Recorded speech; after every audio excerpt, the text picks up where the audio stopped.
Hello, guys. How's it going? Oh, Lord, we have so much to chat about. I'm just trying to make sure that this is all live and that we are a go. Gotta give me a second. New system.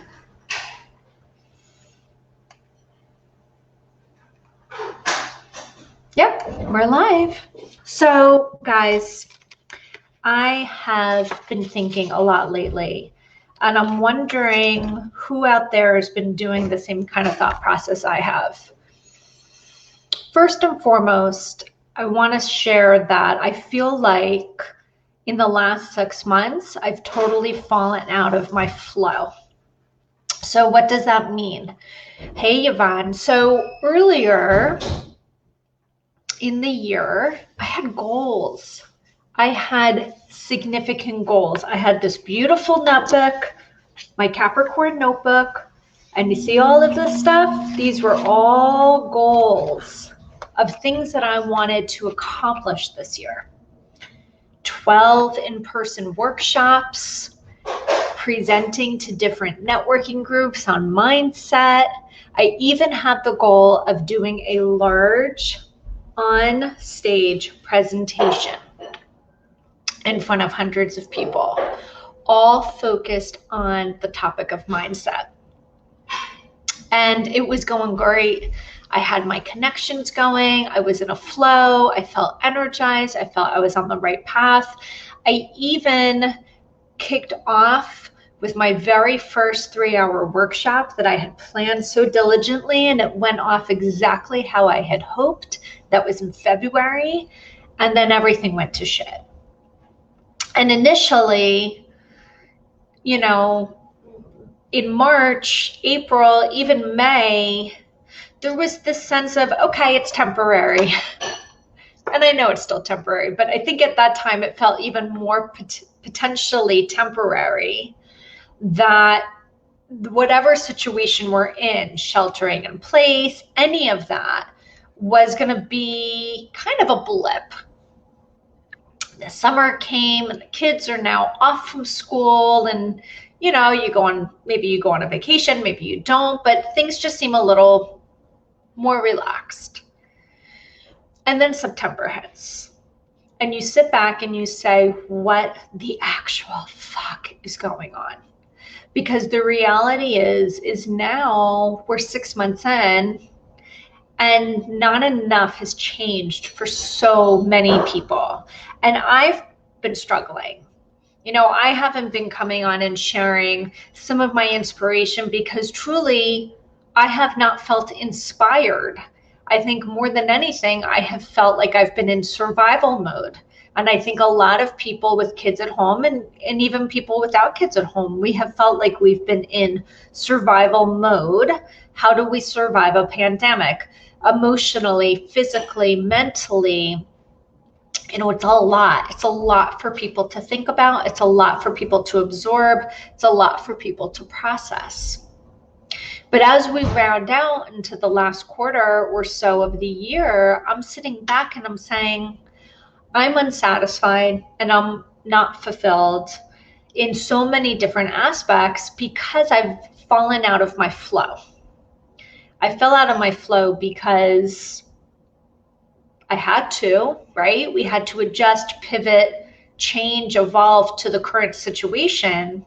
But now I'm in a position where I'm saying, well, heck, how do I get back to where I was in a new state? How do I get back to where I was different? And the process of going through that, I think, is a process that everybody's going through. And I'm actually going to reach out to my friend Gretchen Hernandez because she does this wonderful presentation on process flow. And I think it's something I would benefit from. I think it's something that a lot of you guys would benefit from with regards to how are we processing, how are we going through the path of before till now. Because if things were going well before, so many people say, well, I just want to get back to that place. Well, the reality is we don't know when we're going to get back to that place. And so if we don't pivot and adjust and transform to the new, we're going to feel disappointed. We're going to feel frustrated. In many cases, people are feeling very angry. I'm seeing that in my own town, where people are so angry because things are not normal. They're disappointed because they're frustrated because things have not gone back to normal. Because you see, when we were not in school in the spring, again, it seemed like a temporary thing. But now that our particular district is yet to be back in school, it becomes a little bit more concerning, because then there's that question of uncertainty of what if we don't get back in October 1st? What if we don't get back November 1st? What if my kids are still home for the remainder of 2020? And we don't like to sit in the what if. We don't like to sit in the disappointment. We don't like to sit in the unknown or in the uncertainty, because we want control, right? I heard somebody really wise say something before many years ago that had to do with disappointment. Disappointment was really not meeting an expectation.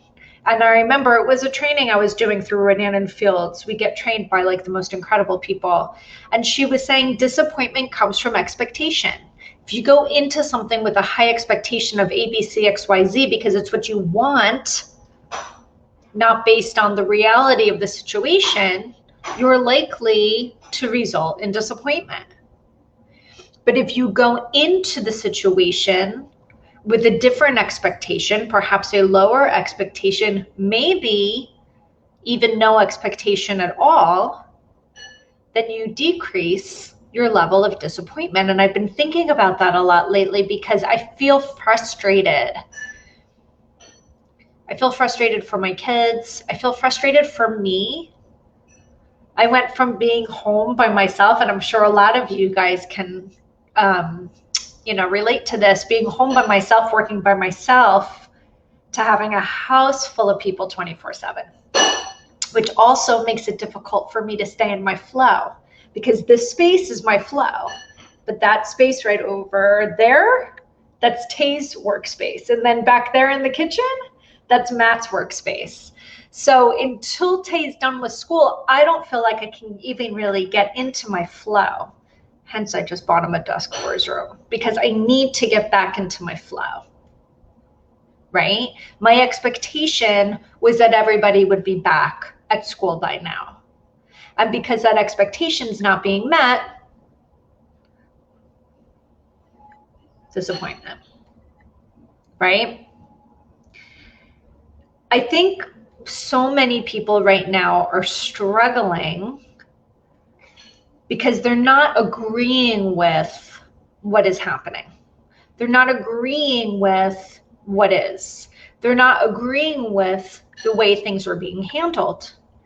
My personal experience has always been that the more we fight what is, the more frustrated, disappointed, angry we're going to be. And I think it's hard to always remember that we're in this pandemic because we want everything to feel normal. We want everything to go back to how it was.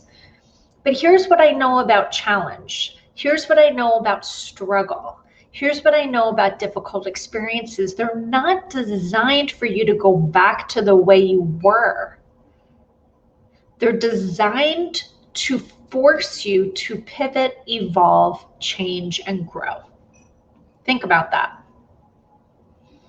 This opportunity, AKA the pandemic, offers a lot of lessons to be learned.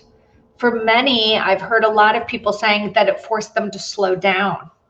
For many, I heard that it forced them to change the way that they were doing something.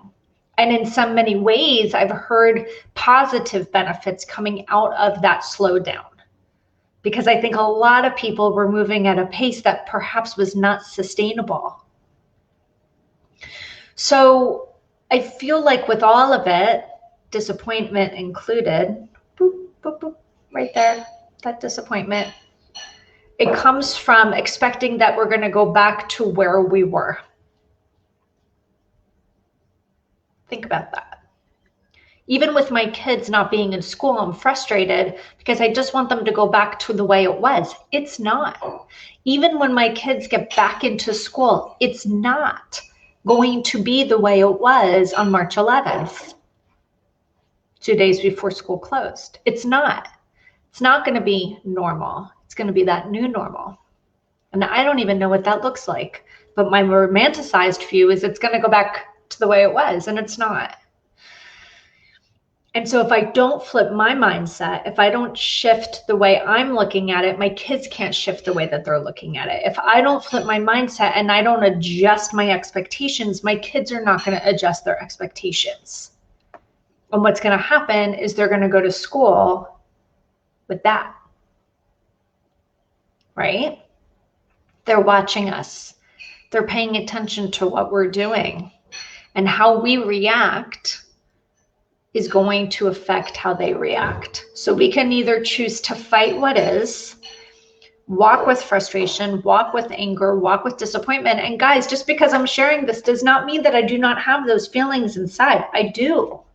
I'm just working hard on the process of flipping my own mindset. And while I'm doing so, I'm allowing you to go through the process with me. Okay, I don't have it all together. I'm angry, I'm disappointed, I'm frustrated. And then I have to say to myself, okay, well, if I'm going to be disappointed, it's probably because my expectation is A and I'm receiving B. And so maybe I need to shift my expectation a little bit. And some people are going to say, I shouldn't have to, right? Have you heard somebody say that? I shouldn't have to. It's been long enough. Well, no, maybe you should have to.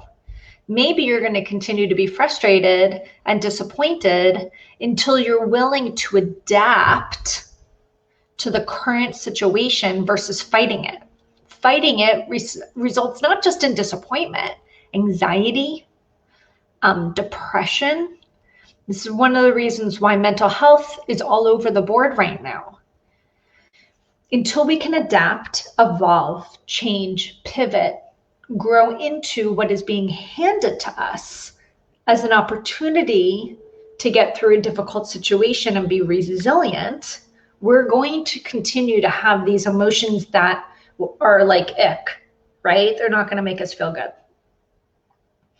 If we can accept what is and accept that what is being presented to us is in our benefit, which is hard to accept, that then allows us to open up our heart space and open up our minds to something different. And that's where the adjustment and the pivot can be to setting a new expectation. So I wanted to come in and share that with you guys today because I can feel it in the air. I can feel it in the air in my town, in my high school, in my middle school. There's so much anger. There's so much frustration. There's so much disappointment. And I get it. I really, really do. I want different for my kids too. But here's the reality. My kids, when they're doing their work, they're not complaining. They're not sharing with me their disappointment. They're not sharing with me anger. They're not sharing with me frustration. Because I think that they've adapted quicker than I have. So also the one thing I will leave you with is be mindful of what you're laying at your children's feet, or if you don't have children, on other people around you with regards to how you are adjusting or pivoting to the situation, because other people will take that energy in.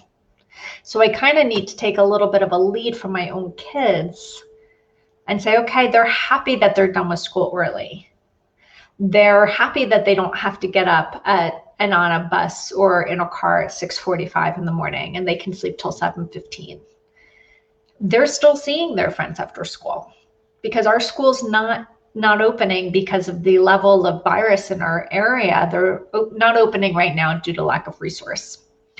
So we're trying to make it conducive, but I have to kind of take their lead too, because no one's walking around my house unhappy except for me. So I have to find a way to get back into my flow. And one of my ways of doing that is doing this. This is something I used to do on such a consistent basis, and it filled me because I love to serve and I love to give and I love to give back and I love to share my knowledge. And being able to do this has become difficult because there are so many people in and out all the time. So I've made a commitment to myself to try to find a way to get back into my flow, get back into my do good movement, get back into giving back with mindset work, get back to that. Because all of that, it fills my bucket so high. And I think right now I'm like at this mid-level, but if I go any deeper, I'm not going to have much reserve. So thank you for entertaining me and allowing me to do this. I hope that you find benefit in it.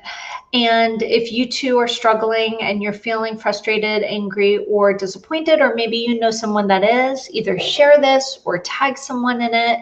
Spread the word. They're not alone, but there are ways to flip your mindset and think about it a little bit differently. So again, guys, thank you for honoring me with your time. Until the next one.